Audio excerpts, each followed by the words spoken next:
This week on Myopia Movies, we watch a mulleted, mediocre movie starring Chuck Norris called Missing in Action.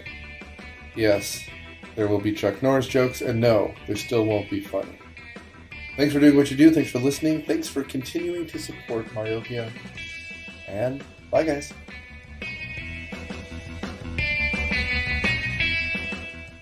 This week on Myopia Movies, we thought we were going to get our white guy karate quotient filled, but we were sorely mistaken. We did! 1984's Missing in Action, starring one Chuck Norris.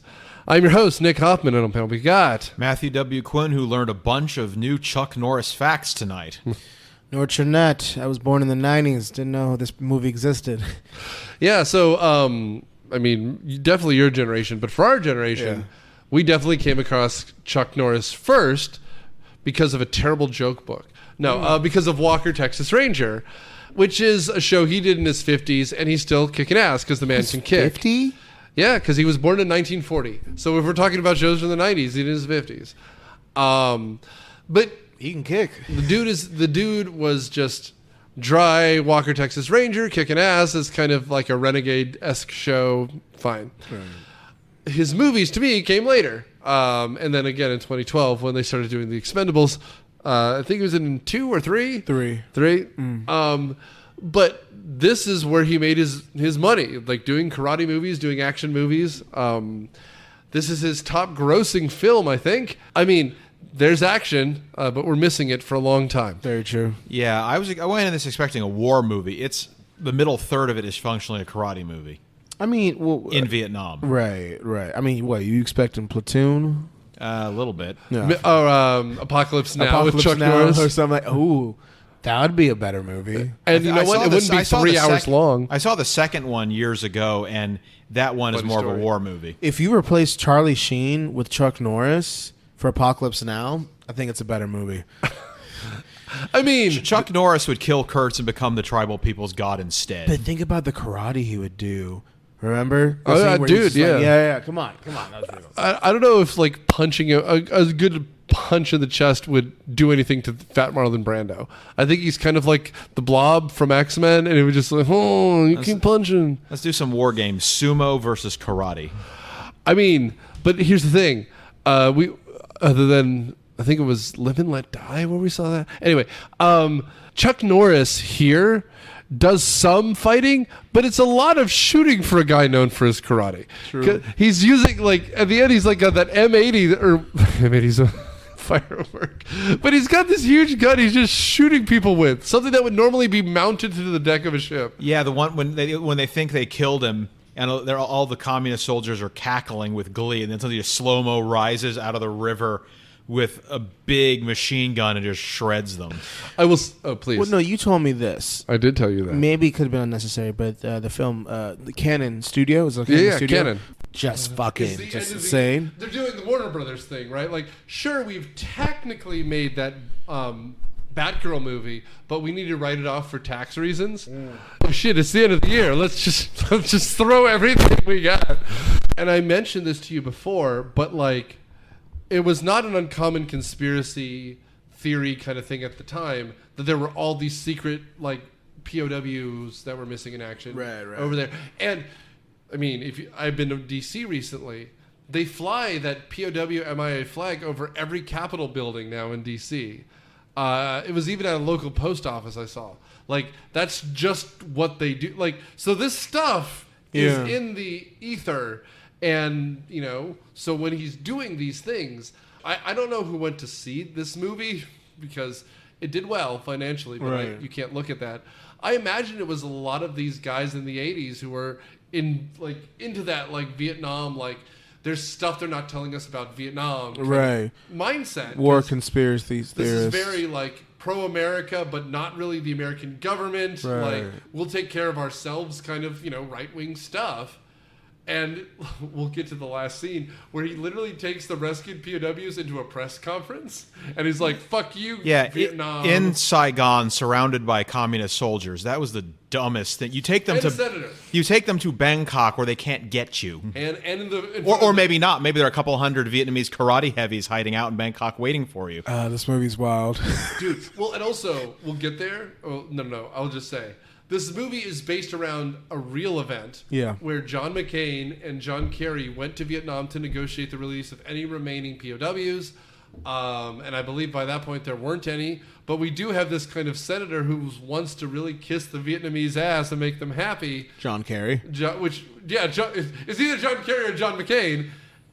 They fucking did Probably be Kerry. John McCain was one they had in the tiger cage for 5 years. That's very true. But Unless there's some Stockholm syndrome going on here. Oh, PTSD. that's what I guess it's supposed to be, right? Because they even say that this senator had someone that he knew who died in Vietnam, but he's like kissing at for business reasons or something, trade reasons. It's very vague. So whatever, they're making fun of John Kerry, who was dual Purple Heart war hero guy, and John McCain, who was POW war hero guy. So one of the two of them is making fun of this balding. Remember, if he's balding, that means he's a loser. But like he has the high hairline. Yeah. And he's like, oh God, you should be polite to the Vietnamese. Which I will say, Braddock is an asshole to everyone he meets in Vietnam. Which is, I mean, turns out he's right because he's an American. But it's very funny how he's just rude to everyone. That's the American way. It is. Yeah. It's Chuck Norris's way. Yeah, the general or something who won't shake his hand, who sounds a lot like the Laotian neighbor from King of the Hill. He does. Then he brings in a bunch of people who claim Braddock committed war crimes, which I think that comes up in the second movie, that they made him sign a confession. Yeah. Which we see here. Yeah, we see. Yeah. Did he make that up on the fly because Chuck Norris wouldn't shake his hand? No, I mean, he even says that's why the other 10 members died. So I imagine he was doing that in front of the senator's aide or something, who at some point Chuck Norris ends up in her bed. Well, and we should also, I mean, is he flexing? Chuck Norris flexes all the time. That's so. kind of his thing. Also, I do just when Chuck Norris flexes, communist heads explode. Absolutely. Yeah, we should mention too the head general, the guy whose name is General Tran, I think, is James Hong, who's been in like kind of everything. Was he the one? Was he Lo Pan in Big Trouble in Little China? He was. He's also he's Gong Gong in Everything Everywhere All at Once. He's Mr. Ping in Kung Fu Panda. So neither of you are looking. Okay. I want you to guess how many acting credits that man has. And again, he's 150. I was about to say 108. Oh, you guys are so far off. Higher or lower? So much higher. 288. 300. 456. Damn. Someone give him his flowers. Is he dead? He's still alive. He's still Everything Everywhere All at won. Once came out like this year, didn't it, or last year? It's Best Picture nominee. It came Yeah. out It came out like 8 months ago, as we were recording. But he just won, I think, a Lifetime Achievement Award. He even got his star recently on the Hollywood. I'll say Walk of Shame Boulevard. Boulevard. But I mean, it's just James Hong is just this dude. He's like, when I started, I can only imagine what the Asian characters were. The guy's almost 100. He's like 95 years old. Well, Balls of Fury is actually my favorite movie of his. He's great. Yeah, he's great. He's He is a incredible. blind ping pong master. But it's also just that, like, oh, you need me to do like 10 lines? I'll do it. Right? Yeah. I mean, but You want me to do an episode of Seinfeld? I'll do it. It's him. It's like Danny Trejo. Like, Yeah. he's just like, sure, I'll be in your movie. Like, the guy's probably Yeah. in his mid 50s, 60s. He's probably been in 250,000 things. Like, because he's just like, he'll be in a scene where he embarrasses himself, and then he'll leave the comedy. Like, Yeah. But yeah, God help me. I love James Hong. So the fact that he was the bad guy in this, I'm like, oh, he was just Asian guy at that point. It's good to see him young. Yeah, that movie was. Well, it's the same year I was born, so it's 37 years old. It's almost 40 years We were old. born in 1984. 85. So I was wrong. Yeah. I was 84. The So there box you go. set. The box set's in here somewhere. No, I'll go off you. I mean, I improvised this whole show. No. Same. Anyway, so let's get into this plot. Matt, can you give us a plot synopsis? Okay, so Colonel. I have been recording all this. This is So bullshit. Chuck Norris plays a man named Colonel Braddock, who's a Vietnam vet who was held prisoner in some kind of secret prison that officially didn't exist before he managed to escape. That is covered in Missing Action 2. Yeah. And he is convinced that there are a bunch of prisoners who are still being held in Vietnam, even though this is the 80s. Yeah. So he, after turning down the government's offer repeatedly to go to Vietnam many times, he comes along with them this time and ends up in a one-man rescue mission himself to break a bunch of guys out of Vietnamese prison camp. As Chuck Norris does. And he does a lot of martial arts in this movie. Not. I will say, as someone who likes him in other things, he doesn't do as much martial arts as I thought. There's a lot of shooting and stabbing. He throws a lot of knives, which again, totally fine. But like nowadays, Jean-Claude Van Damme is just doing splits in commercials. Oh, Jean-Claude Van Damme is a stuntman in this movie. I saw it in the credits. He worked briefly for Canon. Like.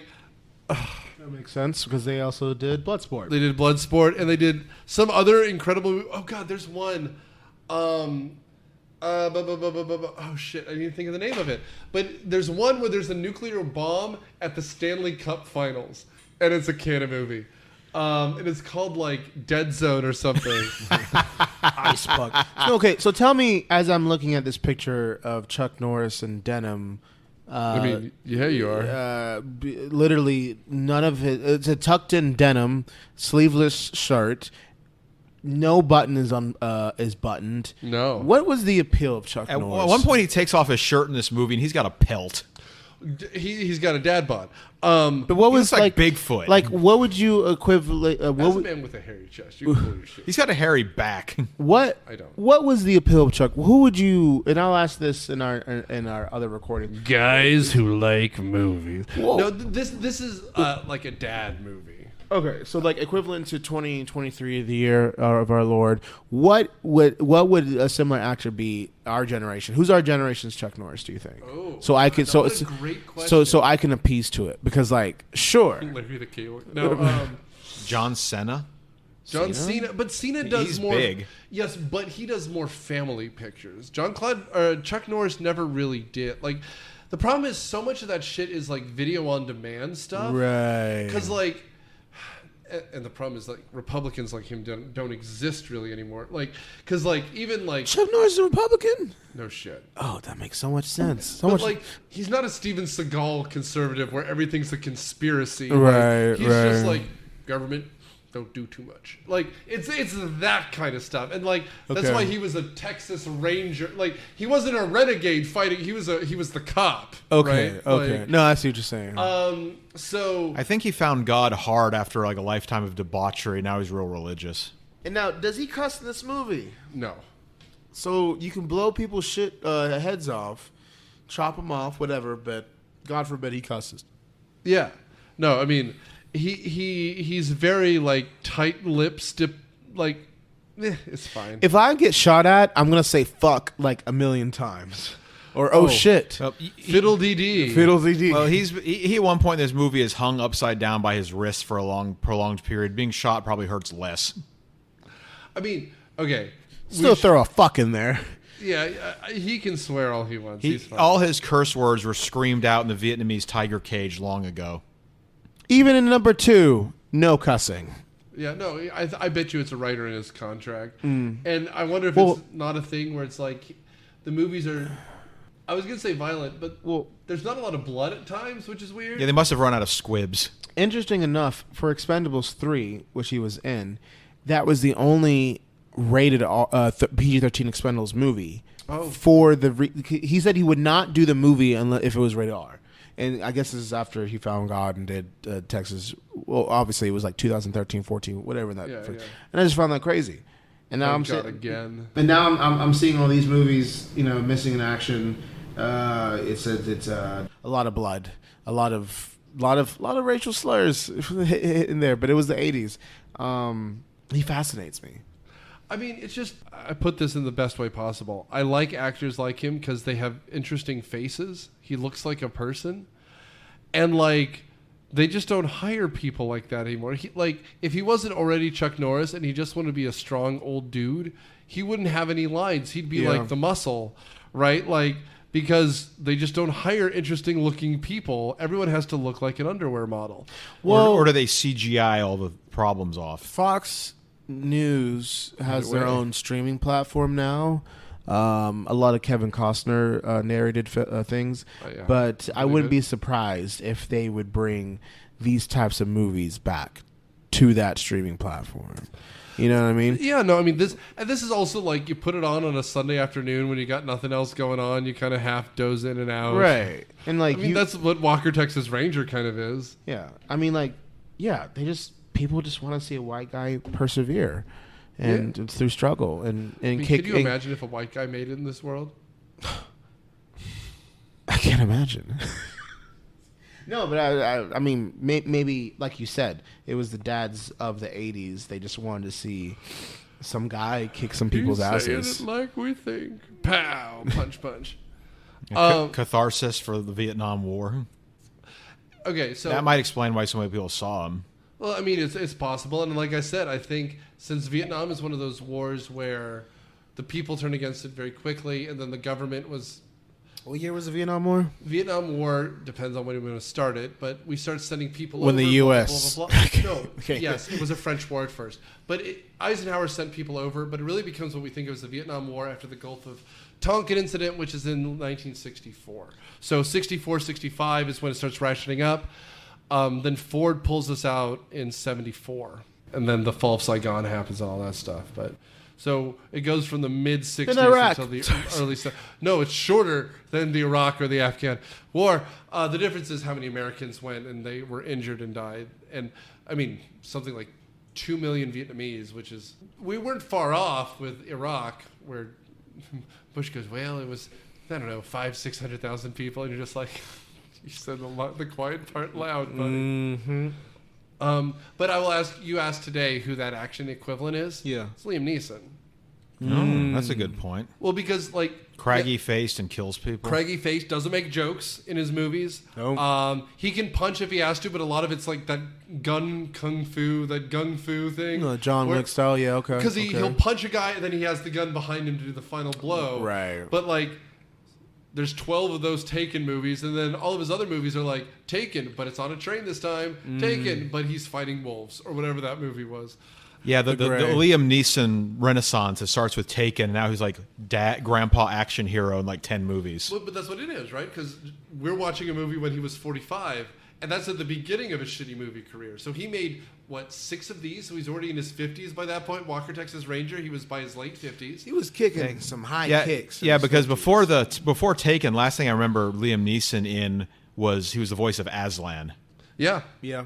Yeah, and I mean, Liam Neeson was Academy Award winner because he was Oscar Schindler. Yeah. Mm-hmm. He was always around. I want to go back to Chuck Norris. You guys might be more familiar, but he was, you said, Nick, he was a student of Bruce Lee. Yeah, the dude can actually do. Yeah. And so if you watch some of his 70s movies, they're all like rip off of Bloodsport, where it's effectively a martial arts kind of tournament, and the dude can fight. And I wish I was half that flexible. Not even half, a third. Dude, watching Jean-Claude Van Damme and him like do flying split kicks, I'm just like, my taint would tear in half. Like I don't know how. Thinking about it, my taint teared. Right? You're just like, ooh. I mean, this movie, based on Matt's description, if you figured out the plot, you're right. Like, there's no twist in this plot. And so, like, we're introduced kind of to his ensnarement, his prison, his torture, him being hung up by his wrists and bleeding like Matt. Like, they cut to his feet and there's blood running down his pant leg. You know, someone call Quentin Tarantino. It is very funny. It is funny. It's weirdly how feet is. His feet look incredible. Quentin's or Chuck's? Oh, Quentin's feet are terrible. I'm talking about Chuck's. Oh, okay. These are like some serious Chucks. Yeah, I found out too late in the game. But like, so feet. The plot is as simple as we thought. So we'll go through that second. But at first, we should just mention, as Matt said, there's these torture sequences. If you totaled them up, this movie is like 100 minutes with the credits. So it's like 93 minutes flat. It moves at a clip. Right. 20 of these minutes are flashbacks to one degree or another. And so we see him being captured. We see him and his men. He's captured with a group of men. We're told later they're executed one by one because of his war crimes. Which, here's the thing. I know we're supposed to like Chuck Norris, but we're also not given any evidence that he didn't commit war crimes. In the sequel, it was revealed that they made him sign it to give medicine to one of his soldiers who was dying. Well, right, but we don't get that here. Yeah. So you just assume. Because he's Chuck Norris, well, and everyone else is a minority. Well, one of the Vietnamese people they bring in to accuse him is quietly apologizing, so it's kind of hinted they're being made to say that. Which is after another flashback. So we have this chunk that's flashbacks, and it cuts back and forth. The main plot, we introduce him as Braddock, Captain Braddock, and he's coming down from something, right? He's in this hotel room where there's nothing on the walls.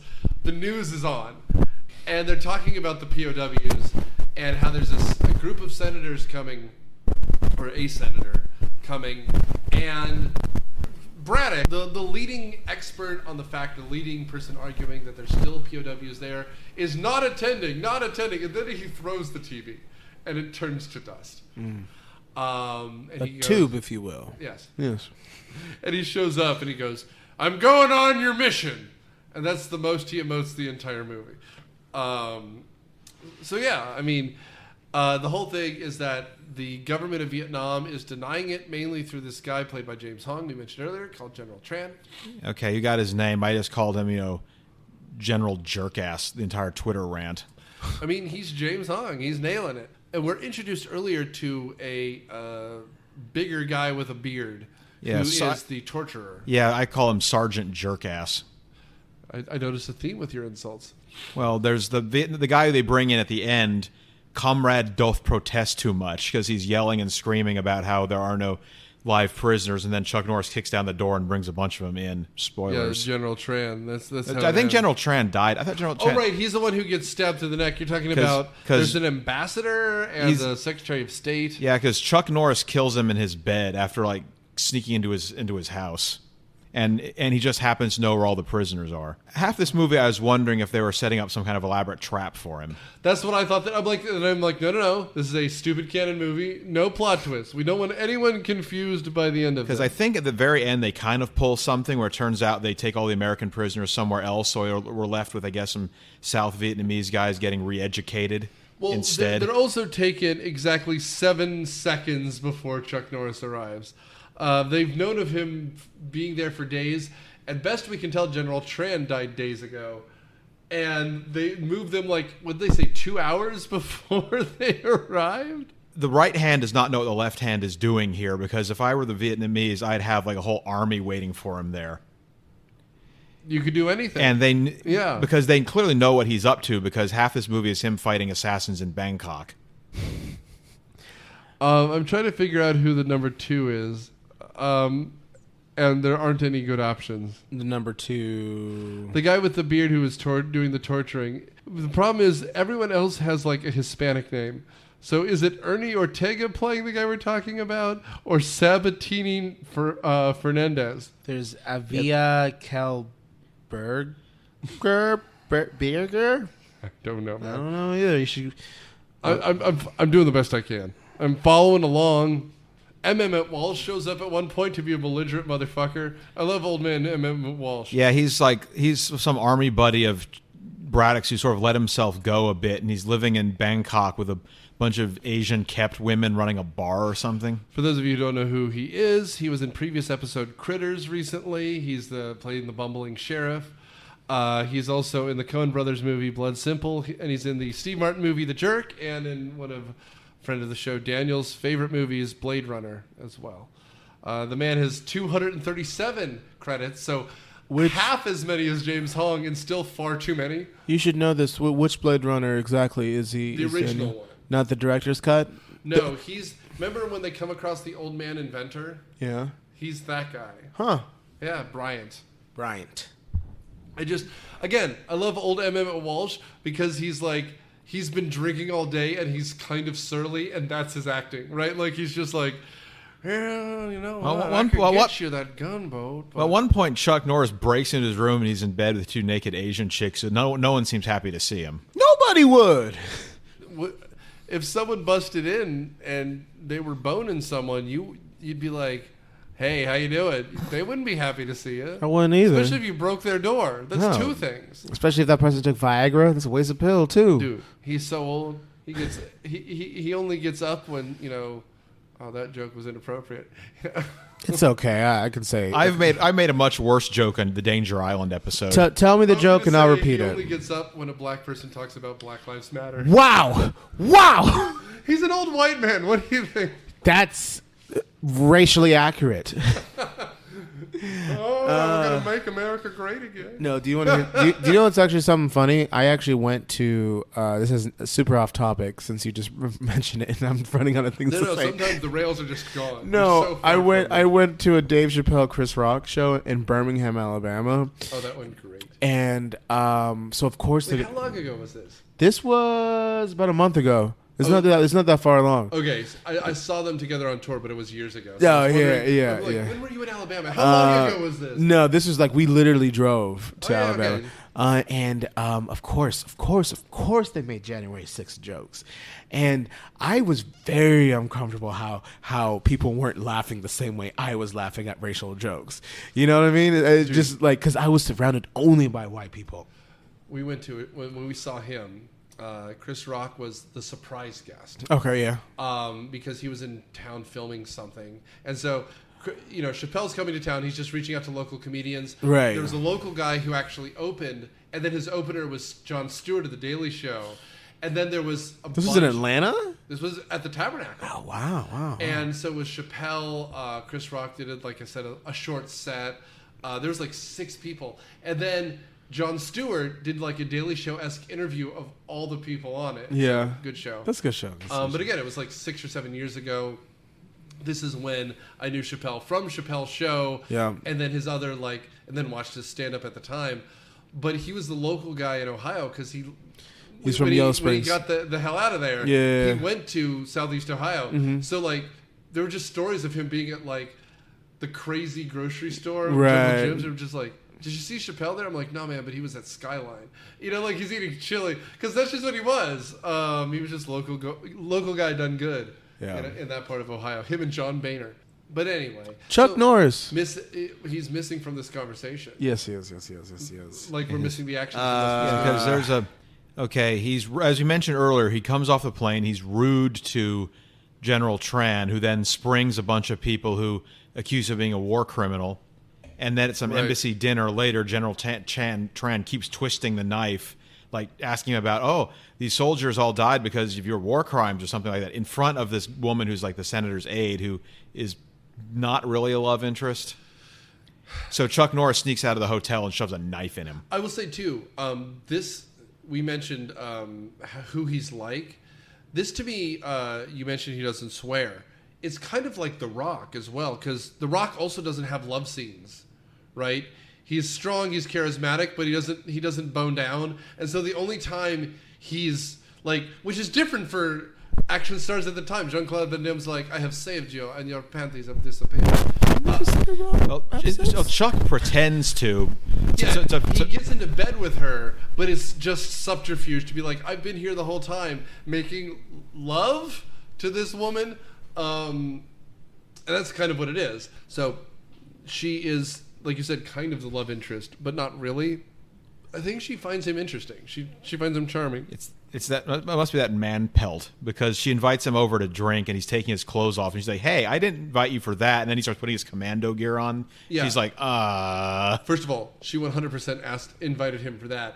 You have to actually have the drink first before you're just like, I felt like getting naked. My balls are chafing. Nothing. Hey, girl. My balls are chafing. Oh, girl. Like an old man at a gym. It's just... He's hanging loose. Hanging loose. Do you think Chuck Norris got a lot of pussy? I think he did in the 70s, but this page boy haircut that he has is really not. I think that was part of the debauchery. I think he had a son with someone he wasn't married to. He's married twice. He has 4 kids. I don't know. I mean, it sounds like I don't know what I'm talking about. I looked this up earlier. I heard Chuck Norris lost his virginity before his dad. Straight out of 2006. Hey, I'm actually I got a list of jokes. I just Okay, want to you know tell. what? That's a good question. Yeah. Who's a better actor, Chuck Norris or Vin Diesel? I think Vin Diesel. I say Vin Diesel. He works it better. I'll give it to him. But like, he's stuck in the same Chuck Actually, Norris rut. you know what? Is he the modern day Chuck Norris? He then? is the modern day Chuck Norris because he can't die. The only difference is, Oh my God, you solved it. well, I will say the difference is Liam Neeson is in a lot more stupid movies. Vin Diesel does like a movie a year, but you imagine shitty movies like this, there were 2 or 3 a year. That's more Liam Neeson because I bet you when you look him up on IMDb, there's 6 like straight to video, like streaming only nonsense that you haven't even heard of. That's very This true. time it's Taken, but someone stole his dog. But it's not John Wick, it's John Thicke. John So- Thicke. Vin Diesel. Blurred Lines. Oh, that's Robin Thicke. That's Robin Thicke. There's too many Thicks. So someone took Robin Thicke. So Liam Neeson has to get him back. Oh shit, son. Yeah. It's like the bodyguard. I mean, speaking of, Well, though, Kevin Costner, Whitney Houston. Yeah. Only it's Robin Thicke's been kidnapped, and so for some reason they actually want him then went back. to Chuck Norris. So they want him back for some reason. They send Liam Neeson because he has a very particular set of skills. There was a critic parody of that Bodyguard movie. It was Bodyguard 2. And he's saving the 3 tenors, so there's just 3 fat guys, and he's doing the same scene where he's trying to carry them in his arm. Oh my And they crush him. And he goes, this guy can't carry a tune. Oh, wait, he's dead. And they do the I'll Always Love You, the Dolly Parton song. Yeah. But they do it as a 3-part harmony, and it's just like, and he's like straining under. God help me, the critic. Best show.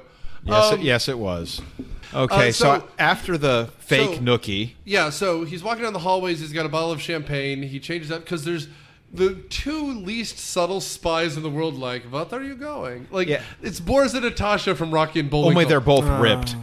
Well, we find that out later, but they're meanwhile, it's a scene from the Bond movie Live and Let Die. They're just Asian guys with like collar, no tie, and they're just peering around the fucking corners like this. And the hotel is surrounded by uniformed Vietnamese soldiers. So how is Chuck going to get out of this? Well, so He's this a part is ninja. played. Yes.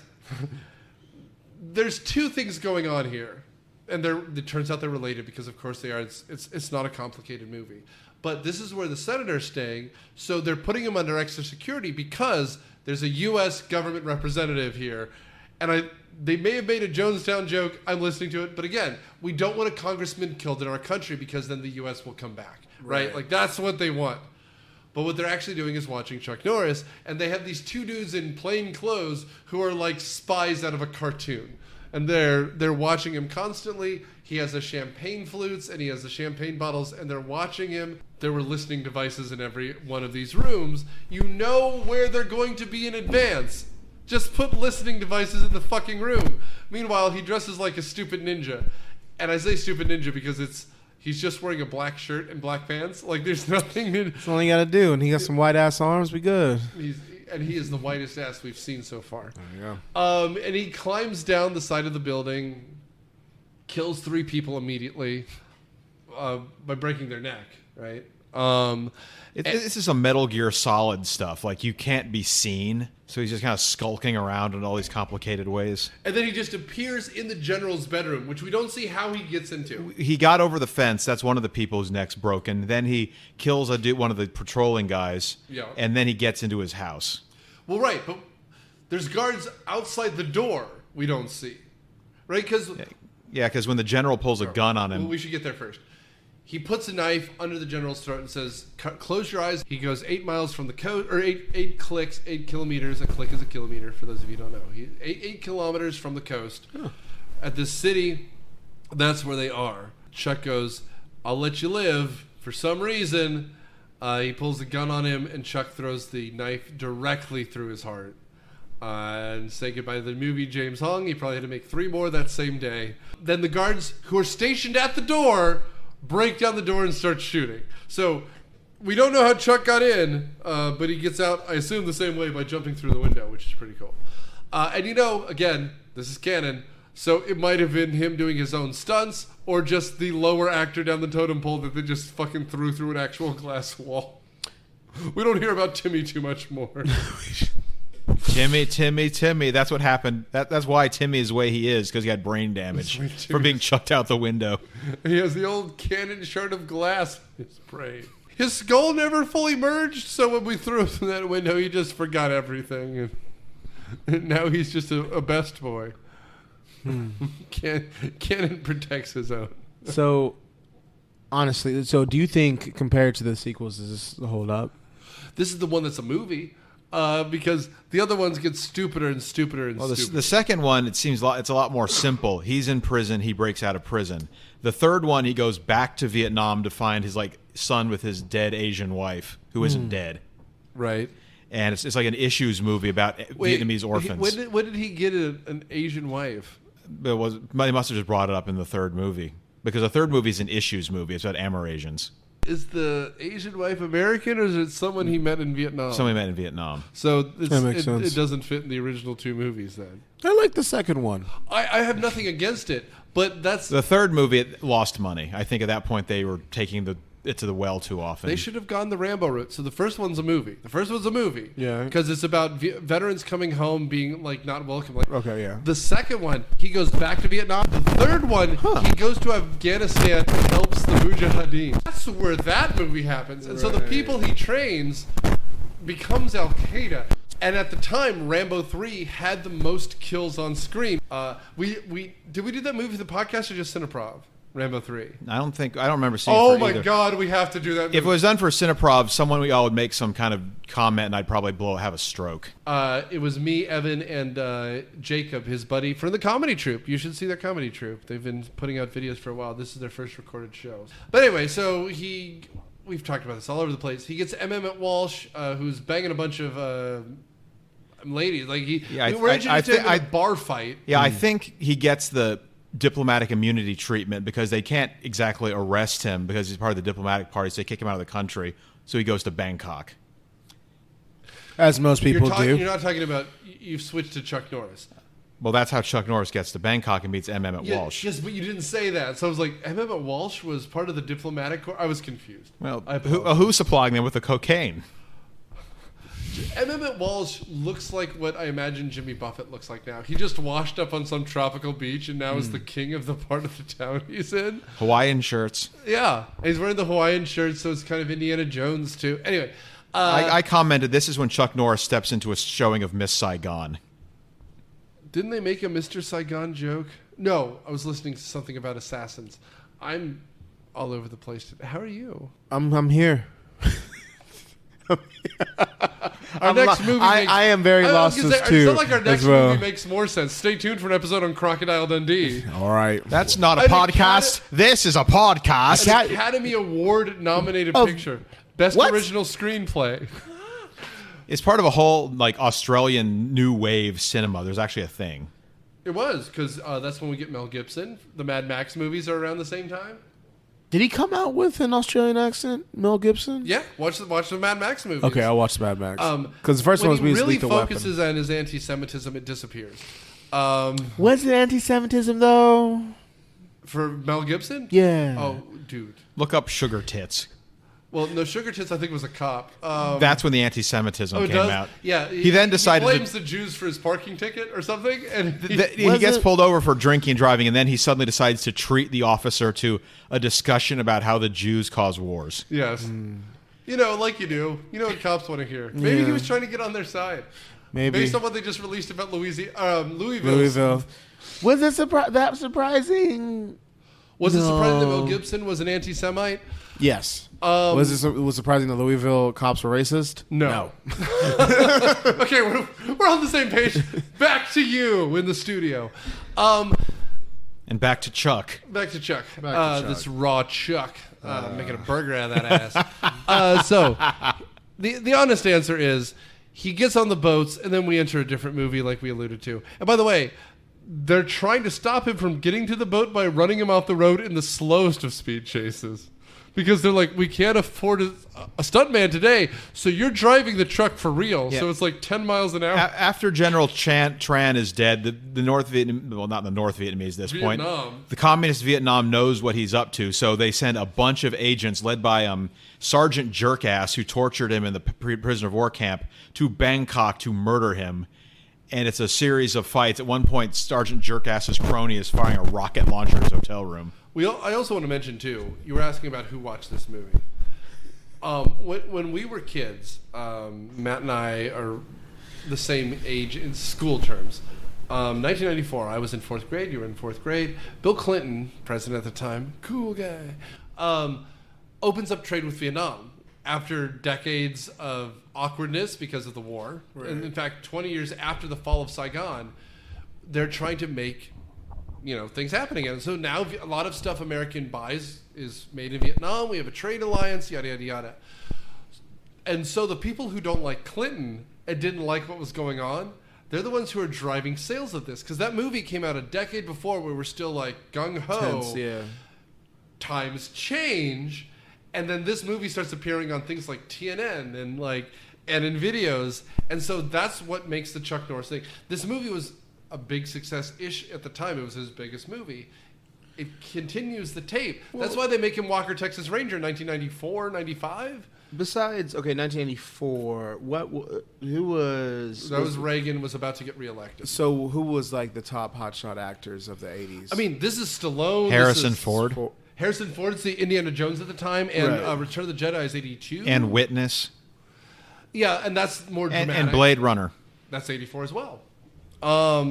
And so, we got your Harrison Ford types, and he's a good example because he's in good shape, but he's don't piss off at a bar shape as opposed to, this is the same year, I think, as Commando. Arnold is there, but, no, that's the 90s. What's in the 80s?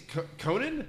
Conan the Barbarian, so he's ripped, but he's not, Makes acting. sense. Yeah, no, because, who's, it's Mufasa.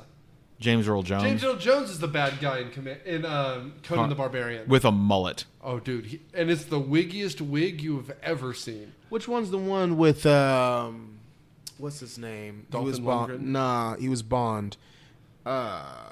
Sean Connery? Sean Connery, where he's wearing a red Speedo with Zardoz. Was that in the 80s? That is in the 80s. And that's a... Stay tuned. 80s was a weird... It's an art movie. I kind of like it, but you can talk about that for a long time. One of the first lines you hear is, the gun is good, the penis is evil, which both can be evil, but... They both shoot. They both shoot. That's true. See? Look, philosophy. One shoots to create life, one shoots to destroy it. Oh, dude, it's like the dichotomy. This is my rifle. This is my gun. Circle of life. One is for fighting and one is for fun. Which one's for fighting? I'm kidding. Depends. Depends on the preferred. Depends on the lady's preferred size. Oh, they're sword fighting. They're sword fighting. There we go. Sword fighting. Don't cross the streams, no. Don't cross. Ghostbusters. Anyway, I mean, 1984. 1984 Ghostbusters. We can just say every movie came out in 1984. Every Did movie you came know out. that Titanic came out in 1984? No shit. And in the meantime, he meets with some arms dealer and does like the Return of the Jedi bargaining trick where he threatens him with a gun to make him lower the price. That's right. So it turns out General Tran gave him the actual information, and the POWs were actually where he said they were going to be. Who knew? At this point, they have the promise of a rescue helicopter, which we have not seen yet, a military raft, and some pretty heavy artillery, right? And we have the suiting up scene that we will see in Commando 3 years later in 1987, but Arnold, god damn it, that man in a Speedo. But here we have, Chuck Norris going in, exploding a village, and then one of the villagers thanks him. They're probably South Vietnamese army prisoners being deprogrammed or programmed. Because they end up like, we will fight for our freedom, and you never see them again. I was going to say, here's the thing. You may be right, and I may be crazy, but none of that is in the movie. Yeah, I was wondering. I thought I have on my Twitter rant, is this going to be Chekhov's ARVN, Army of the Republic of Vietnam? Because are they going to show up to save the day at the very end? But that's no, they didn't. Well, that's what happens in Rambo 3. where all the rest of the little Afghans and the Mujahideen show up on horseback at the end, and she's like, "We can't wait. They could take too long." And then all of a sudden at the end, they're like, "Hey, look, it's Horseman." And then a horse takes down a helicopter. And that's... The horse.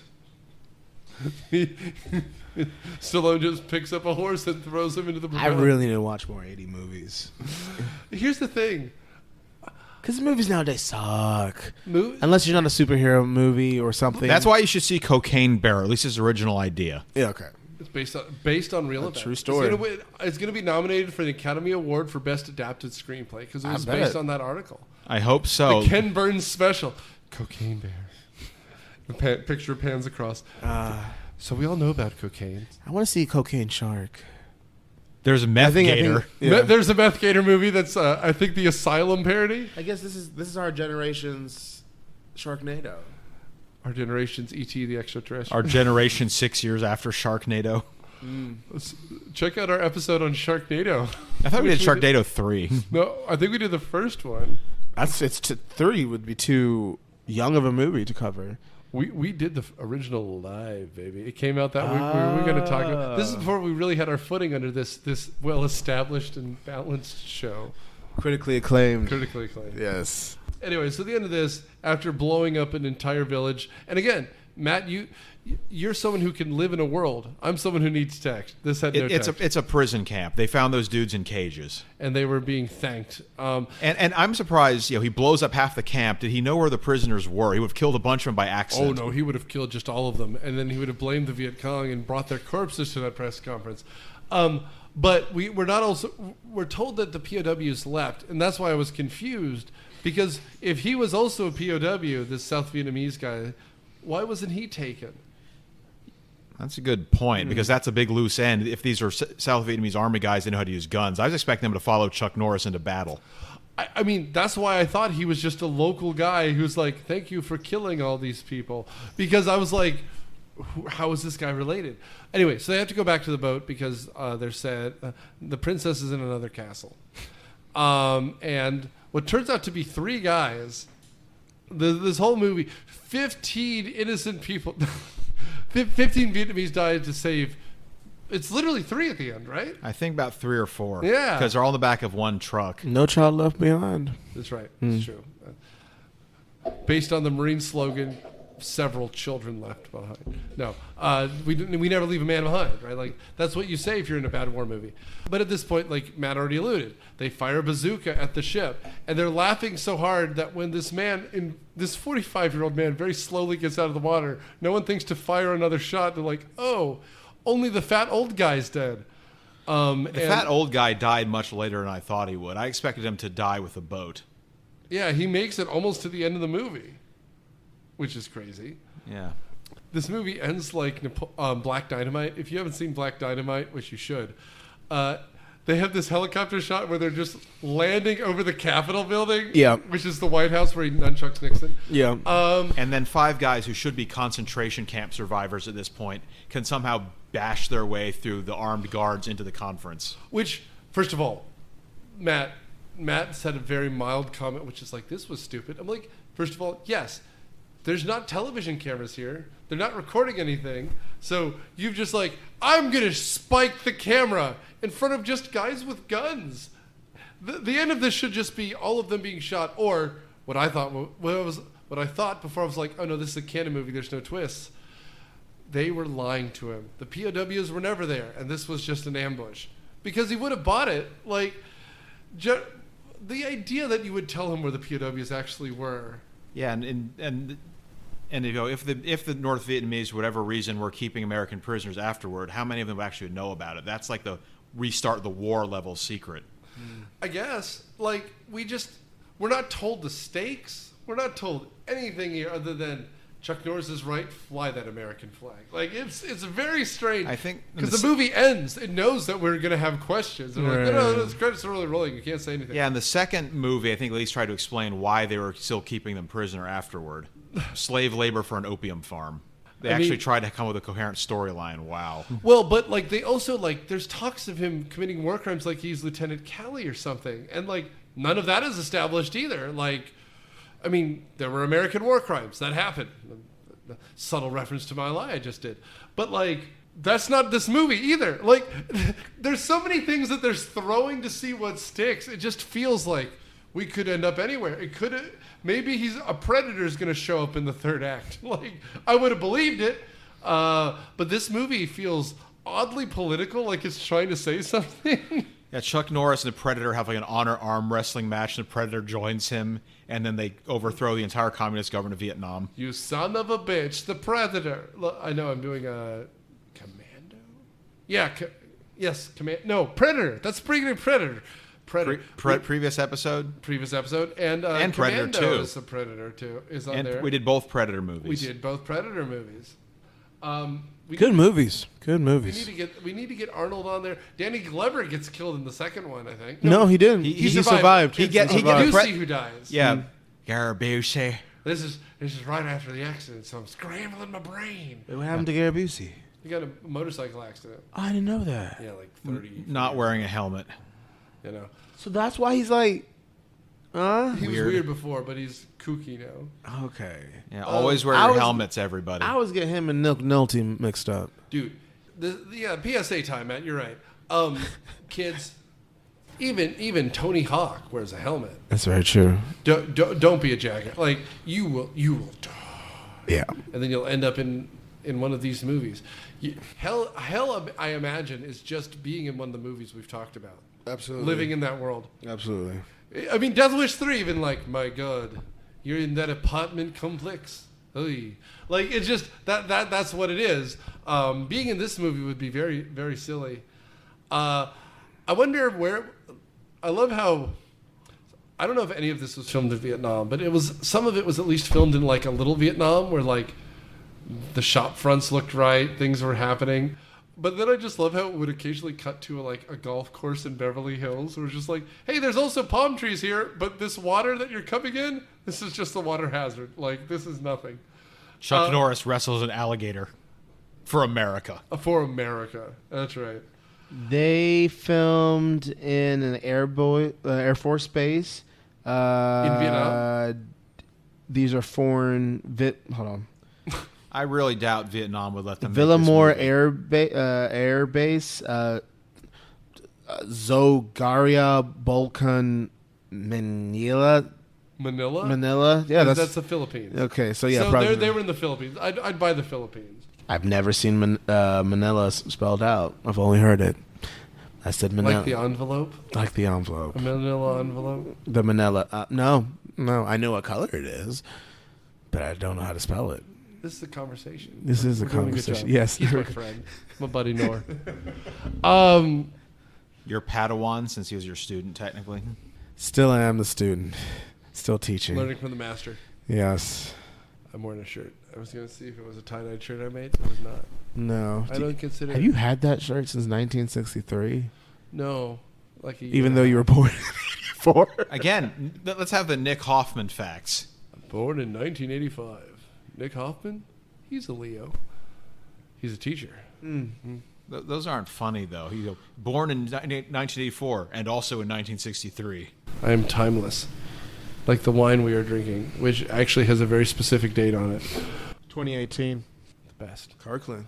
Anyway, we can wrap this up. Matt, what were your final thoughts on this? It was oddly unexciting. There's a much better Save the MIAs movie called Uncommon Valor with Gene Hackman. You mentioned that a couple I think times. That's better than this. Is it an action movie or is it a drama? Yeah, it's an action movie. Okay. I think there's much more heart to it, like he's trying to find his son.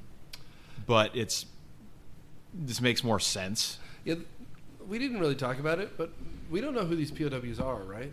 No, maybe they're from his unit that was being enslaved by the drug lord or something, but right, I don't know. But we were told that every other member of his unit died. Well, of course, General Tron would say that. No, but he said it, right?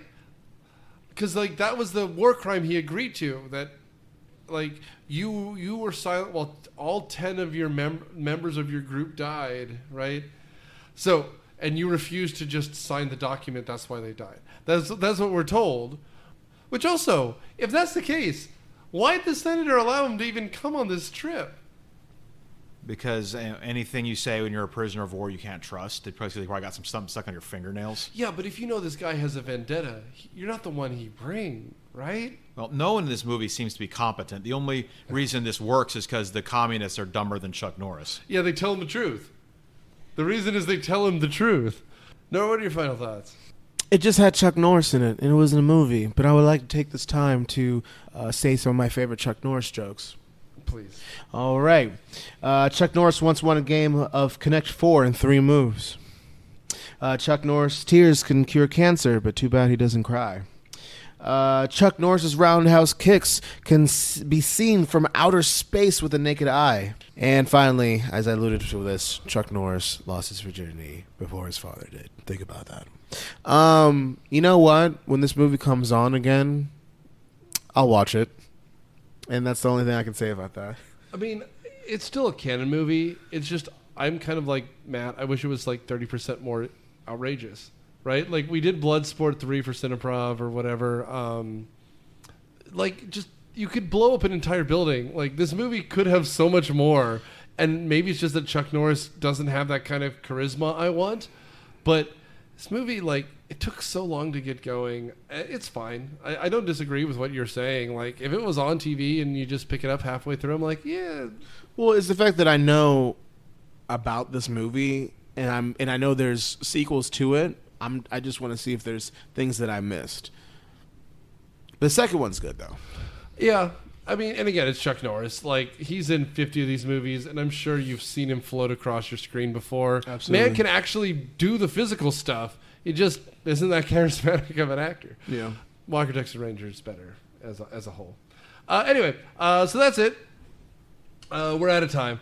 But thanks for listening. Thanks for supporting all that we do. Thanks for being here while we talk about it. And also, if you haven't done it yet, leave us a review wherever you leave reviews, because we like reviews and it helps bring attention to the show. Because if you like stuff, other people who you like things you like will see it as well. Next week, we're going lighter. We're doing something a little bit silly. And we're bringing back a friend of the show, Tom Hanks, as we talk about his 1984 movie as well, Splash. Thanks, guys. Season 9 of Myopia Movies is produced by Nic Hoffmann and Daniel Sudis. It is hosted by Nic Hoffmann and stars Daniel Sudis and Matt Quinn. The theme music is Surf Shimmy by Kevin MacLeod of Incomtech.com and is licensed under Creative Commons by Attribution 3.0 license. Follow us on Facebook, Twitter, and review us wherever podcasts are found. Thanks, guys.